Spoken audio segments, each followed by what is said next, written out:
الحمد لله نحمده ونستعينه ونستغفره ونعوذ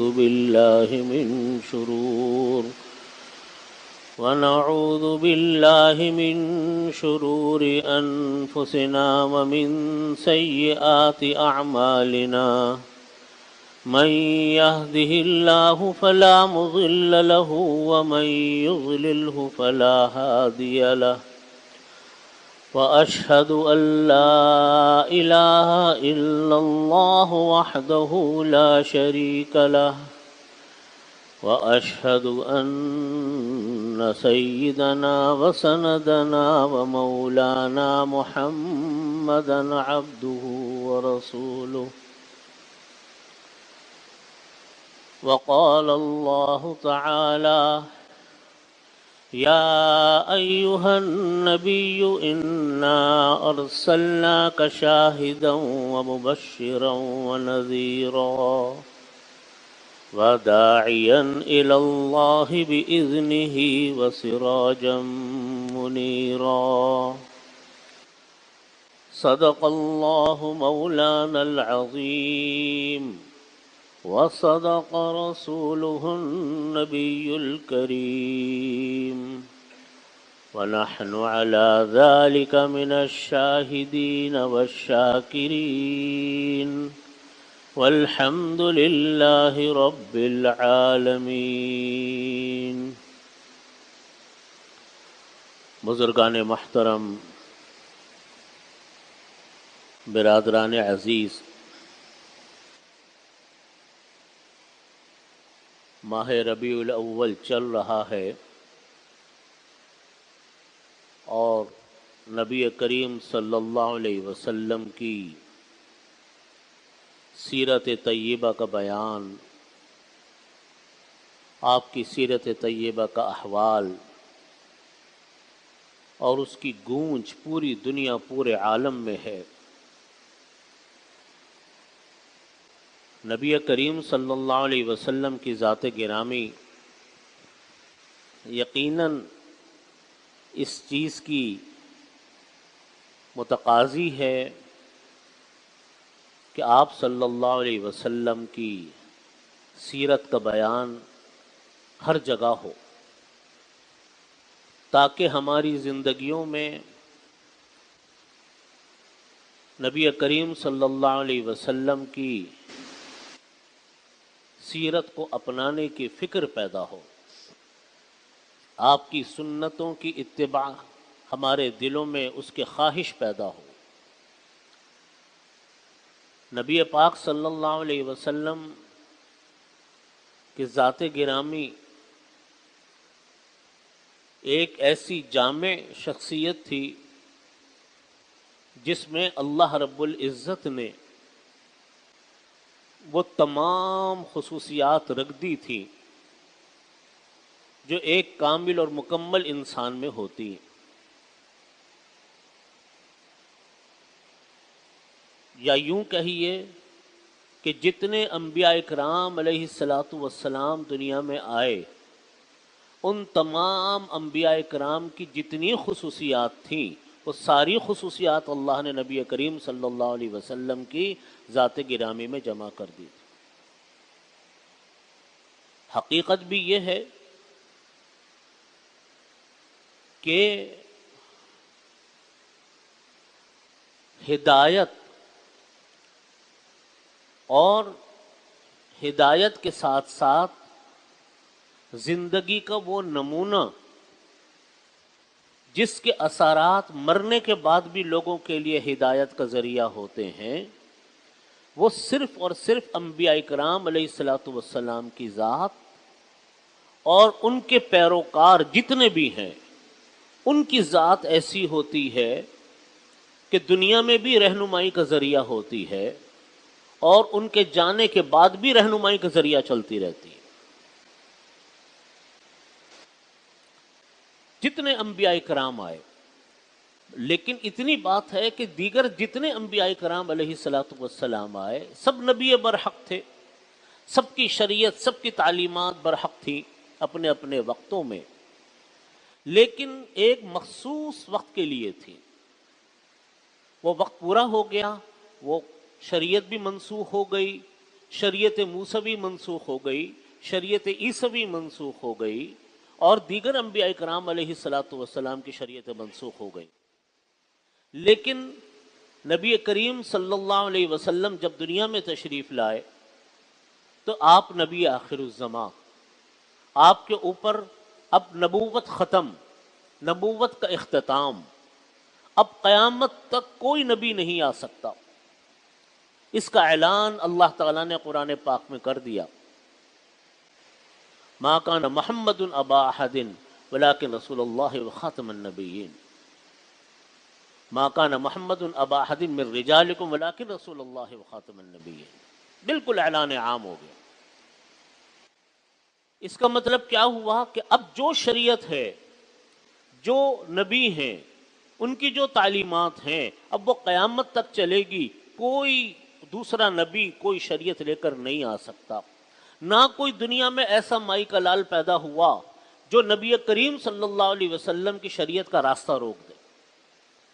نبی کریم صلی اللہ علیہ وسلم کی حیات سے لے کر آج تک، آج کے بعد سے قیامت تک، دنیا میں بڑے بڑے لوگ آئے جنہوں نے دین اسلام کو مٹانے کی کوشش کی، نبی کریم صلی اللہ علیہ وسلم کو مٹانے کی کوشش کی، صحابہ کرام کو مارنے کی کوشش کی. جنگیں بھی ہوئیں، فتوحات بھی ہوئیں، شکستیں بھی ہوئیں، سازشیں بھی ہوئیں، لیکن آج تک کوئی اس دین اسلام کو مٹا نہیں سکا، نہ مٹا سکے گا انشاءاللہ. یہ قیامت تک کے لیے ہے، قیامت تک اس کے انوارات پھیلتے رہیں گے. جب اللہ کا حکم ہوگا قرب قیامت میں اور یہ دین اٹھا لیا جائے گا، قرآن اٹھا لیا جائے گا، وہ ایک اپنے وقت مقررہ پر اللہ کے حکم سے ہوگا، دنیا کے کسی انسان کی طاقت سے نہیں ہو سکتا. کوئی دنیا کی طاقت اس کو نہیں مٹا سکتا. دنیا میں بڑے بڑے لوگ آئے، آپ آدم علیہ السلام سے لے کر اب تک کے وقت تاریخ اٹھا لو. آپ فرعون، نمرود، حامان، کون کون نہیں آئے. بڑے بڑے سلاطین گزرے، ایک سے ایک جابر بادشاہ گزرا. بڑے بڑے مالدار لوگ دنیا میں آئے، ان کی مال و دولت کے ڈنکے دنیا میں چرچے تھے اس کے. جیسے قارون کے خزانوں کے چرچے تھے، فرعون کے خزانے کے چرچے تھے. بڑے بڑے بادشاہ گئے، کر و فر والے لوگ آئے، بڑے بڑے ذہین لوگ دنیا میں آئے جن کا نام آج ہم ہزاروں سال بعد بھی لیتے ہیں. جیسے فرعون، جیسے افلاطون ہے، ارسطو ہے، بقراط ہے، سقراط ہے. یہ یونان کے بڑے بڑے فلاسفر جن کا نام آج تک ہم لوگ لیتے ہیں.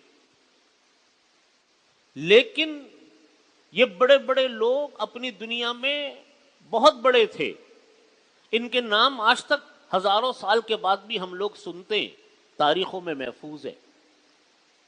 لیکن جب یہ لوگ دنیا سے گئے، اور جب تک دنیا میں تھے اور دنیا سے گئے، ان کے ذریعے سے کوئی زندگی کے رہنما اصول کسی کو نہیں ملے. ان کی تعلیمات تھیں، ان کے طور طریقے تھے، انہی کے ساتھ قبروں میں دفن ہو گئے.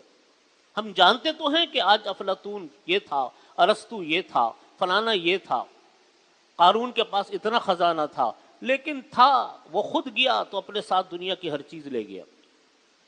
آج اگر کوئی ہم سے پوچھے کہ ان لوگوں کی زندگیوں سے ہمیں کیا رہنمائی ملی، تو صفر ہے، کوئی رہنمائی نہیں. دنیا میں مال و دولت کے اپنے کرتب دکھاتے رہے، دنیا میں اپنی ذہانت کے مظاہرے دکھاتے رہے.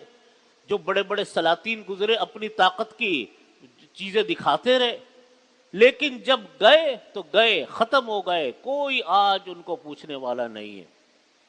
قبرستان ایسے لوگوں سے بھرا پڑا ہے جو اپنے وقتوں میں بڑے مالدار تھے، اپنے وقتوں میں بڑے ذہین تھے، اپنے وقتوں میں بڑے حکمران تھے، بھرے پڑے ہیں. آج ان کو کوئی پوچھنے والا نہیں.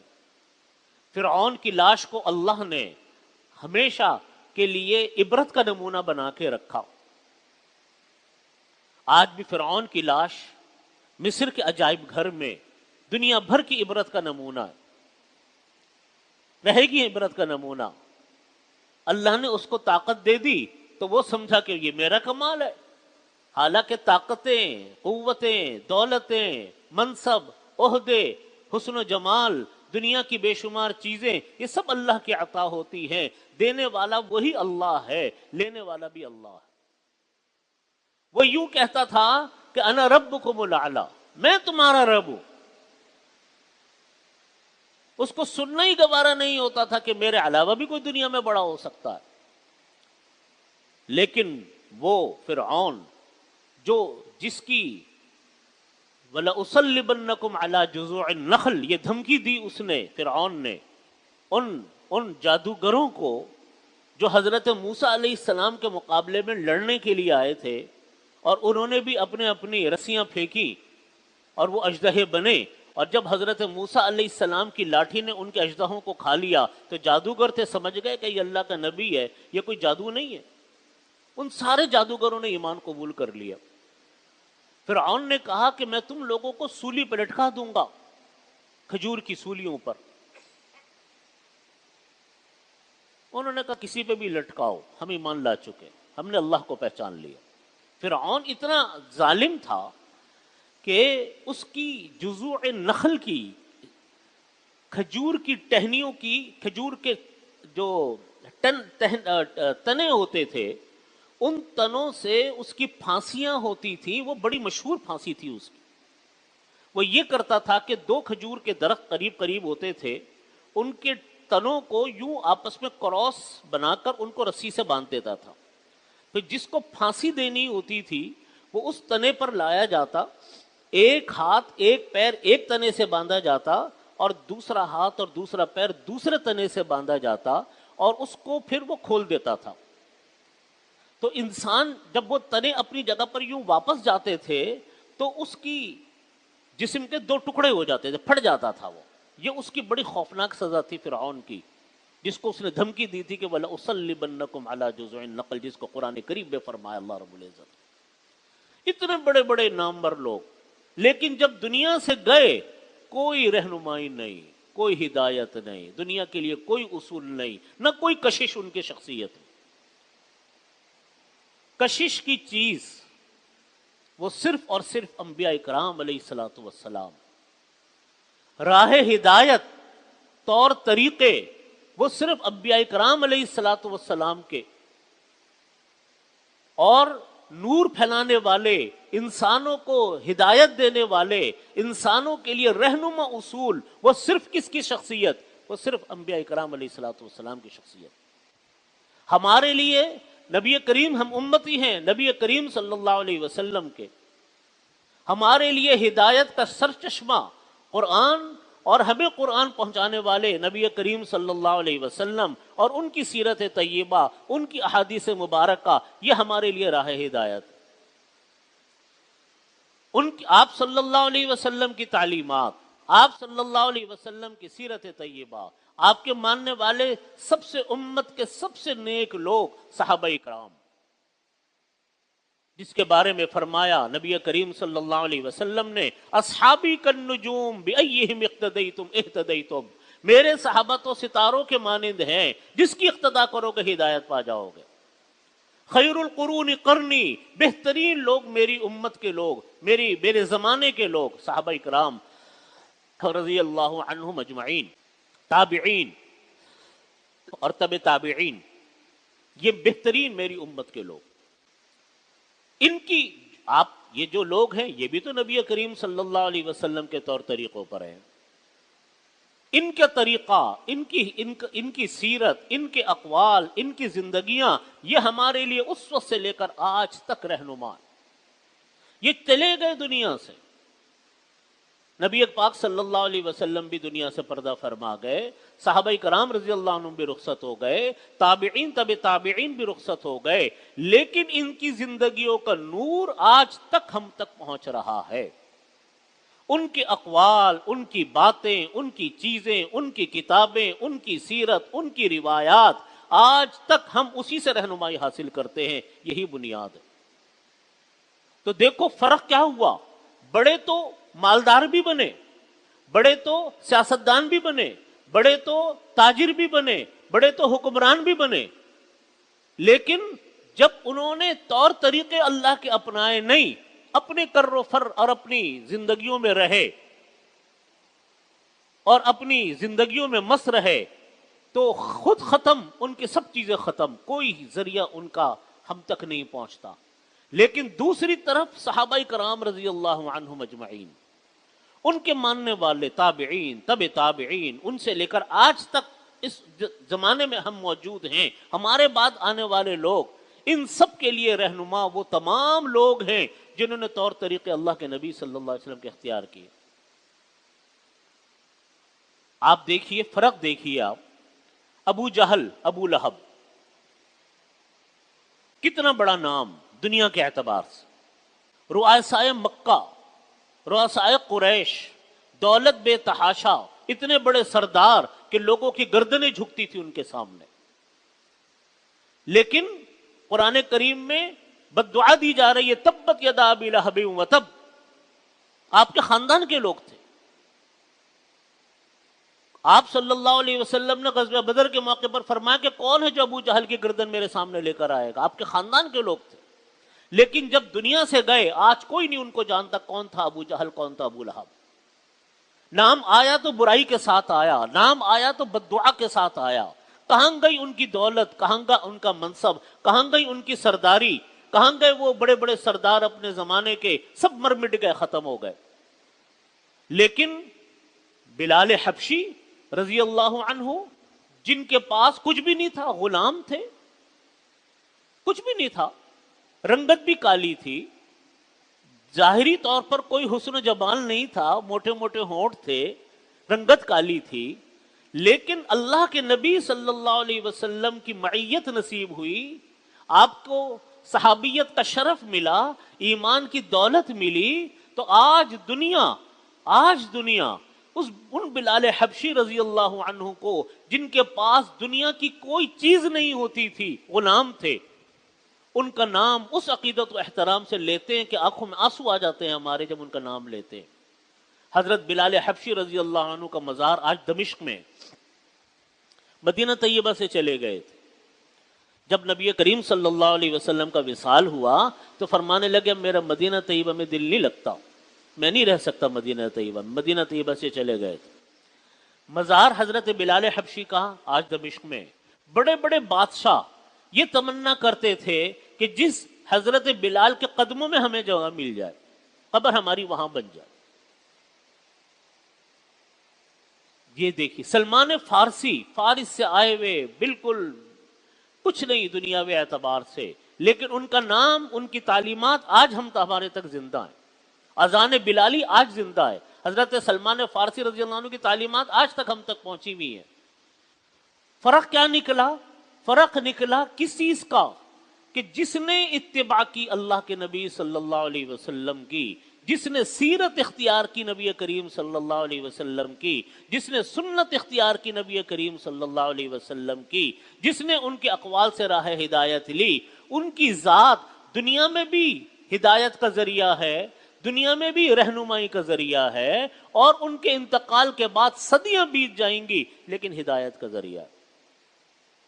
ان کے مرنے کے بعد، ان کے انتقال کے بعد، ان کی شخصیت کا نور پھر بھی پھیلتا رہے گا، پھر بھی پہنچتا رہے گا ان کو۔ ان کے لیے وہ صدقہ جاریہ، اتنا بڑا صدقہ جاریہ، آپ اندازہ کیجئے کہ آج ان کو انتقال کے ہوئے کتنی زمانے ہو گئے، لیکن ان کی روایات، ان صحابہ کرام رضی اللہ عنہم کی روایات آج بھی ہم پڑھ کر ہدایت حاصل کرتے۔ پھر چلو صحابی تو بہت بڑی چیز ہے، صحابیت تو بہت بڑا شرف ہے، دنیا کا سب سے بڑا شرف نبوت کے بعد ہے تو صحابیت ہے، لیکن ان کے ماننے والے جنہوں نے ان طریقوں کو لیا، کسی نے کوئی تصنیف کی، کسی نے کوئی تالیف کی، کسی نے کوئی دینی خدمت کی، وہ دنیا سے چلے گئے، لیکن ان کے انوارات ہم تک آج تک ہدایت کا ذریعہ پہنچ رہے۔ ہماری جتنی کتابیں پڑھائی جاتی ہیں حدیث شریف کی، بخاری ہے، ترمذی ہے، مسلم ہے، ابو داؤد شریف ہے، یہ ساری کتابیں ہمارے ہاں پڑھائی جاتی ہیں۔ ان کے مصنفین ہزار سال پہلے، 1200 سال پہلے انتقال کر گئے، لیکن جڑے اسی طریقے سے ہیں۔ جب اس طریقے سے جڑے تو دیکھ لو آج ان کو انتقال کیے ہوئے کتنا زمانہ ہو گیا، اور آپ دیکھو کہ اس کا سلسلہ، ہدایت کا سلسلہ آج بھی قائم و دائم ہے۔ کسی نے کوئی تفسیر لکھی، کسی نے کوئی تحریر لکھی، کسی نے کوئی کام ایسا کر چھوڑا جس کا فائدہ امت نے اٹھایا، وہ چلے گئے لیکن ان کا نور پھیلتا رہا۔ یہ فرق ہے دنیا کے بڑے لوگوں میں اور ان لوگوں میں جنہوں نے نبی کریم صلی اللہ علیہ وسلم کی سنتوں کو اپنایا۔ ہم آج 12 ربیع الاول کے حوالے سے اور ربیع الاول کے حوالے سے جلسے تو بہت کرتے ہیں، لیکن شاید ہی کسی کے دل میں یہ جذبہ موجود ہو کہ ہم نبی کریم صلی اللہ علیہ وسلم کی سنتوں کی پیروی کریں گے۔ ہم اپنے اندر اس بات کو تازہ کریں کہ ہم سنتیں سیکھیں تو صحیح، سنتیں پڑھیں تو صحیح، اور اس کو اپنائیں کیسے، اس کا جذبہ نہیں آتا ہمارے اندر جب تک یہ بات پیدا نہیں ہوگی کہ ہم طور طریقے اپنے بڑوں کے اپنائیں۔ تو یاد رکھیے، اگر دنیا کی کوئی چیز ہمارے پاس ہے، بڑی سے بڑی چیز ہے، تو وہ تو ہمارے ساتھ ختم ہو جانی ہے۔ دنیا میں ہم جو اس سے نفع اٹھا لیں، جو اس سے مزے لے لیں، لیکن صدقہ جاریہ وہ چیز بنے گی، وہ اسوہ بنے گا، وہ طور طریقہ بنے گا جو طور طریقے ہمارے صحابہ کرام رضی اللہ عنہم سے لے کر آج تک ہمارے تھے۔ کوئی دین کا کام، اسی لیے تو دیکھو ہمارے سارے بڑے یہ کوشش کرتے تھے کہ کوئی ایسا مرنے سے پہلے کام کر جائیں کہ کم از کم مرنے کے بعد ہمارے صدقہ جاریت کو قبر میں ثواب تو آتا رہے۔ کوئی کام ہم بھی تو ایسا کر لیں کہ ہمارے مرنے کے بعد ہمارا قبروں میں ہمارا ثواب تو آتا، نہ یہ کہ ہم ختم ہوئے تو ہمارا کام سلسلہ ہی ختم ہو گیا، اب قبر میں ثواب آنے کا کوئی ذریعہ نہیں۔ نبی کریم صلی اللہ علیہ وسلم نے ہمیں فرمایا کہ 3 چیزیں ایسی ہیں کہ مرنے کے بعد اس کا ثواب انسان کے قبر میں پہنچتا رہتا ہے، ورنہ اعمال کا سلسلہ ختم، موت آئی سب ختم، لیکن 3 چیزوں کا ثواب جاتا ہے قبر میں۔ نمبر 1، کوئی صدقہ جاریہ کر چھوڑا، مسجد بنا دی، درخت لگا دیے، کنویں کھدوا دیے، ہسپتال بنا دیا، کوئی ایسا کام کیا جو انسانیت کے نفع کے لیے، جب تک دنیا اس سے نفع اٹھائے گی، کوئی تصنیف وغیرہ کر چھوڑی، اس کا ثواب اس کو جاتا رہے۔ نمبر 2، کوئی ایسا علمی کارنامہ کر چھوڑا جس سے دنیا نفع اٹھا رہی۔ ہمارا دارالعلوم ہے، یہ ہمارے مفتی شفیع صاحب رحمۃ اللہ علیہ نے قائم فرمایا۔ حضرت تو بنائے چلے گئے دنیا سے، لیکن آج یہ ادارہ موجود آپ کے سامنے ہے، ہزاروں بچے، ہزاروں لڑکے لڑکیاں اس ادارے میں تعلیم حاصل کرتے ہیں، اور پھر یہاں سے نکل کر دنیا بھر میں دین کا کام کرتے ہیں۔ آج دنیا کا شاید ہی کوئی ملک ایسا ہو جہاں دارالعلوم کے پڑھے ہوئے لوگ آپ کو نہ ملے۔ ہر ملک میں جائیں تو کوئی نہ کوئی آپ کو نظر آتا ہے۔ یہ کتنا بڑا صدقہ جاریہ ہے۔ حضرت تو چلے گئے، لیکن یہ جو کام چھوڑ کر گئے، اس کا ثواب ان کے قبر میں کس طرح جا رہا ہوگا، آپ اندازہ تو کرو۔ کوئی تصنیف لکھ دی، کوئی کام ایسا کر لیا جو دنیا کے لیے نفع ہے، قبر میں ثواب جاتا رہے۔ تیسری چیز، اولاد، نیک اولاد جس نے چھوڑی، اس کی اولادیں مرنے کے بعد بھی جب تک دین کا کام کریں گی، نمازیں پڑھیں گی، ذکر کریں گی، فرائض و واجبات ادا کریں گی، اس کا ثواب اس کے والدین کو بھی جاتا رہے۔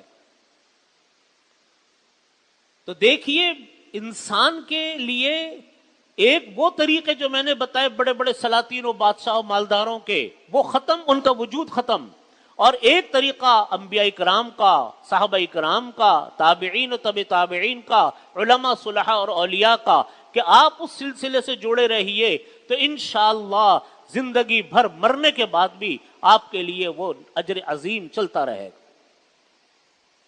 سب سے بڑی چیز میں آپ سے عرض کرتا ہوں جس کی طرف ہم غافل ہیں، وہ اپنی اولاد سے غافل ہے۔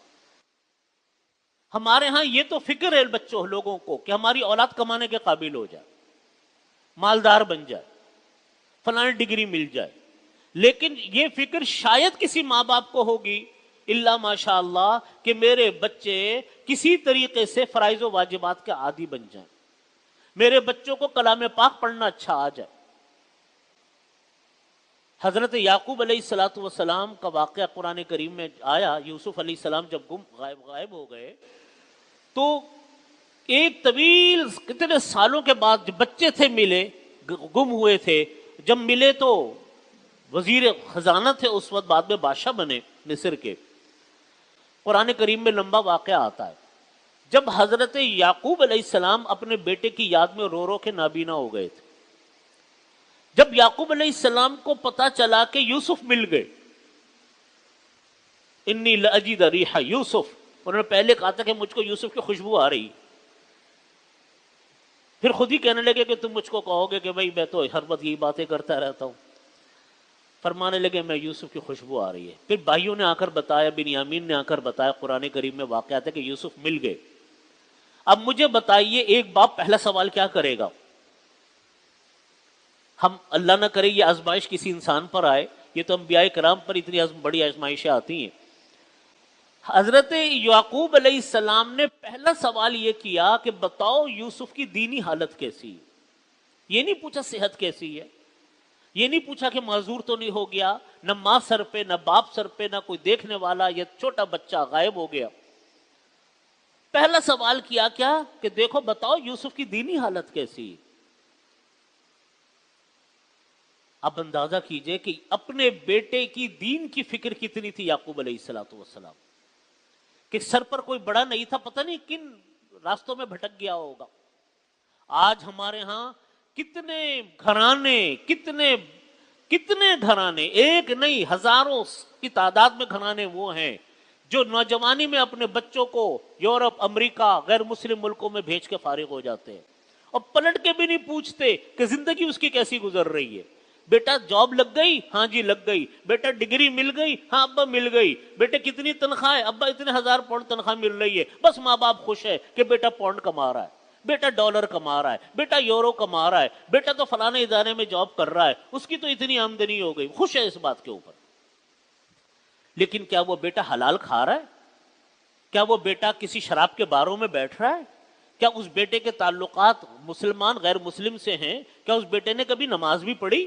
کسی ماں باپ کو فکر ہوئی اس بات کی؟ کتنے گھرانے وہ ہیں جن کی اولادیں مرتد ہو چکی ہیں، جن کی اولادیں دین و ایمان سے دور جا چکی ہیں، اس لیے کہ وہ کمانے گئے تھے، پڑھنے گئے تھے، وہیں کسی سے شادی کی، ان کی اگلی نسل آج یہودی نصرانی بنی پڑی. اولادیں ضائع کر دی صرف اپنی تربیت نہ ہونے کی وجہ سے، نبی کریم صلی اللہ علیہ وسلم کی سیرت طیبہ پر عمل نہ کرنے کی وجہ سے. دنیا کمانا کوئی گناہ تو نہیں، بہت صحیح ہے اگر حلال طریقے سے کمائی جائے. نبی کریم صلی اللہ علیہ وسلم نے ترغیب دی اس کی کہ تم طلب حلال کرو. طلب و کسب الحلال فریضۃ بعد الفریضہ، دیگر فرائض کے بعد رزق حلال کمانا فرض ہے، اس میں کوئی برائی کی بات نہیں. لیکن دین و ایمان قربان کر کے زیادہ کمانے کے چکر میں اپنا سب کچھ تن من دھن برباد کر ڈالا، یہ کون سا صدقہ جاریہ چھوڑا. اس لیے بھائی یہ سیرت طیبہ کی تعلیم اور آپ صلی اللہ علیہ وسلم کی 12 ربیع الاول کے حوالے سے اور ربیع الاول کے حوالے سے سیرت مبارکہ کی پہلی تعلیم کیا ہے کہ ہم ان طور طریقوں کو اپنائیں اپنی اولادوں کے لیے، اپنے گھر بار کے لیے، اپنے لیے، جو طریقہ کس کا ہے؟ انبیاء کرام کا ہے علیہ الصلاۃ والسلام. میں 3 باتیں آپ کے سامنے عرض کرتا ہوں.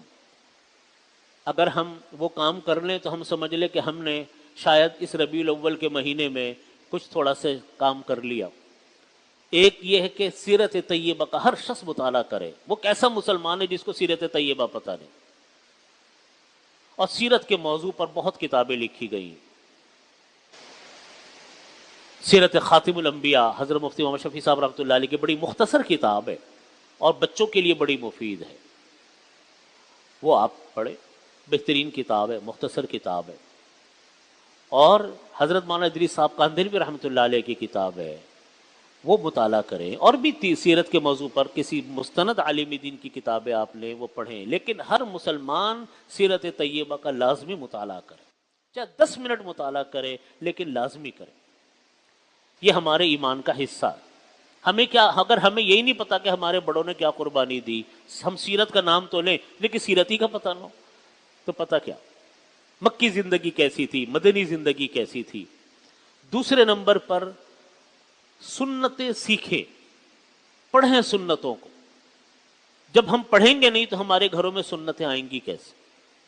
اس کے لیے میں آپ کو بتاتا ہوں، حضرت ڈاکٹر عبدالعزیز صاحب عارفی رحمۃ اللہ علیہ کی کتاب اسوہ رسول اکرم صلی اللہ علیہ وسلم ہر انسان اپنے گھر میں رکھے، ہر آدمی اپنے گھر میں رکھے، اس کو روزانہ 5 منٹ بے شک پڑھے، ایک سنت پڑھیں چھوٹی سی لیکن پڑھیں، تاکہ ہمارے گھروں میں سنتوں کا نور پھیلے، ہم اپنی زندگیوں میں سنتوں کو اپنانے کے عادی۔